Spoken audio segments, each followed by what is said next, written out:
Today we're going to look at graphing a function using its derivatives. Before we go on into actually graphing the function, be sure to remember these 2 points. For first derivative, it's critical points. Critical points happen when the slope of the function equals to 0. So the function will have an local maximum or local minimum.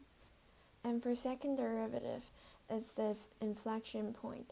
It is where the function changes concavity. Now let's look at an example. First, we take the first derivative of the function, and we get 3x squared minus 6x. We set the first derivative of the function equals to 0 in order to find the critical points. And we get critical points happen at x equals to 0 and x equals 2. And second, we do the line test. For values less than 0, we plug in x equals -1 into the function, and we get that the slope of the function will be positive. And for the values between 0 and 2, we plug in 1 into the equation, and we get that the slope of the values between 0 and 2 will be less than 0, which is negative.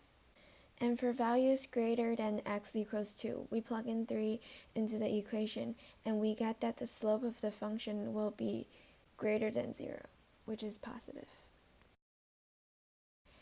And now let's take the second derivative of the function. Taking the second derivative of the function gives us 6x minus 6. And then we set the equation equals to 0 in order to find the inflection points. And we get x equals to 1. Now let's do the line test for the second derivative. For x less than 1, we plug in x equals to 0 into the equation, and we will get a negative value. And that means for x less than 1, the concavity of the graph will be negative. For x greater than 1, we plug in x equals to 2 into the equation, and we will get a positive value. And that means the concavity for any value greater than 1 will be positive. And from the line test, we can get the following information. And from the line test of the second derivative, we can get the following information.